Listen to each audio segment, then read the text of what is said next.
უბრალოდ რეალობა რაც არის, ჩვენ ახლა ინდუსტრიულ ქვეყანად საქართველოს ერთ-ორ თვეში ვერ ვაქცევთ. ამას სჭირდება დიდი მუშაობა. დღეს ამ ეტაპზე რაც ქვეყანას ასრულდგმულებს, ეს არის ტურიზმი.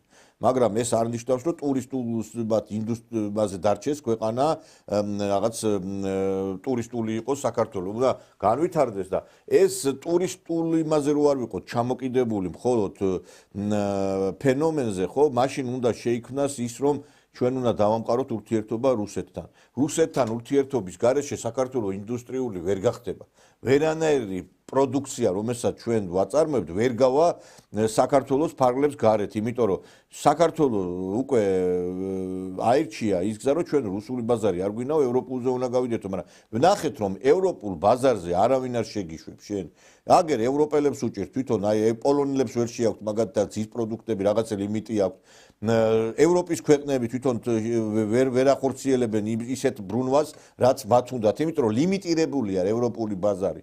და ჩვენ რო გვეუბნებოდნენ, გვახსოვს ალბათ, რომ რა თქვინა ეს ევროპული ბაზარი, აგერ ევროკავშირის ბაზარი არის 10-ჯერ, 20-ჯერ უფრო დიდი ვიდრე რუსეთისო. კი, მაგრამ 30 წელი გავიდა, ხო? რატო ვერ შევედით მაშინ? ელემენტარული ღვინო რატო ვერ შევიტანეთ იმ ევროპულ ბაზარზე? ღვინო დღეს ნომერ პირველი ექსპორტიორი არის რუსეთი, ხო? რუსეთში გადის 80% საქართველოში არსებული ღვინის პროდუქციისა და რაღაცა 20% თუ გადის სხვაგან. 80% გადის რატო ვერ ახერხებთ ევროკავშირს? ეხლა რასაც ვაწარმოებთ, რა არის? ღვინო არის, ჩაი არის და მეტი რა გვაქვს? ეხლა ჩვენ ისეთი ვითომ რაღაცას ვაწარმოებდეთ, აქ ღვინო რატო ვერ გაიტანეთ ევროპაში? რატო მინერალური წყლები ვერ გაიტანეთ? ბორჯომი, ნაბეღლავი რატო ვერ გაიტანეთ? იმიტომ რომ არ გიშვებენ. და ეს ყმადაღებული გახსოვთ მილიარდიანი ბაზარი ის არის, რატო ვერ შედიხართ მე რატო? არა, ეს არის სრული იდიოტები არიან, ვერ ცხრებიან ამას. აი, ცით რა, ყველაზე უფრო ცუდი რა არის, ცით ადამიანი თავიდან ფიქრობს რაღაცა ნორმალურად და მე როდესაც აი ამ გავლენის ქვეშ მოექცევა, მე უკვე ეს დასავლეთი რასაც გეუნება, ის უნდა გააკეთო. აი, ერთი მაგალითს მოგიყვათ. ეხლა ზურაბ ჟვანია სანამ ამ თავის ევროპელ რაღაც გარკვეულწილად მეგობრებთან არ მოხვდებოდა და სანამ არ მოიწამლებოდა იმ რაღაცა თავისი ევროპული იდეებით, მანამდე აგერ როგორ ფიქრობდა ეს კაცი, რა ევროპა, რის ევროპაო, შეგახსენებთ, სანამ ის ახალგაზრდა იყო, სანამ ის დაიწყებდა აქტიურ პოლიტიკას, აი ნახე როგორ ფიქრობდა ეს კაცი. რომ საქართველოს არ არის აზია, მაგრამ საქართველოს არ არის არც ევროპა არსებითად. ეს არის ნაწილი აი უნიკალური, საოცრად მრავალფეროვანი და თავისთავადი სამყაროსი, რასაც კავკასია ეწოდება.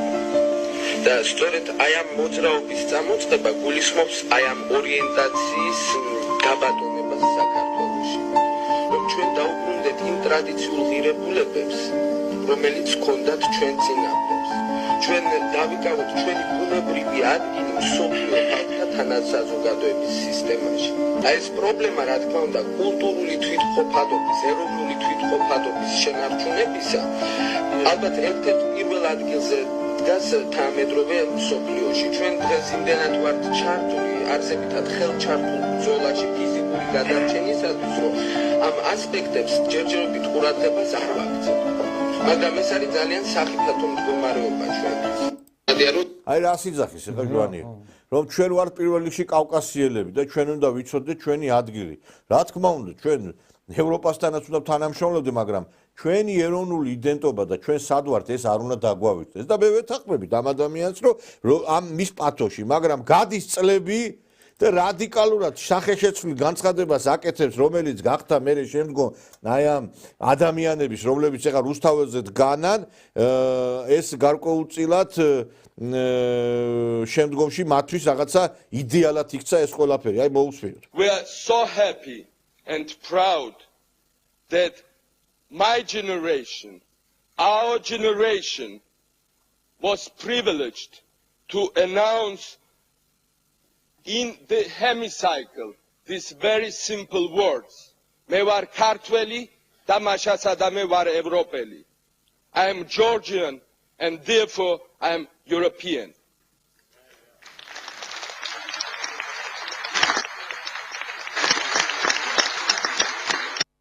Tegi, ადამიანი იძახდა აი კავკასიელები ვართო ჩვენო, ჩვენი ეროვნული თვითმყოფადობა უნდა შევინარჩუნოთო და ჩვენ ქართველები ვართო და იქ გამოდის ევროპის საბჭოს ასამბლეას და ლაპარაკობს ჩვენ ვართ ქართველები, მაშასადამე ვართ ევროპა. არავით არის მაშასადამე არა ვართ. ჩვენ ვართ ქართველები, არ გვჭირდება დეფინიცია. სამწუხაროდ აი საქართველოში არის ესეთი რაღაცა. ყველგან უცხოეთში პირველ რიგში თავის ეროვნულ პროდუქციას, ეროვნულ თვითყოფადობას ანიჭებენ უპირატესობას.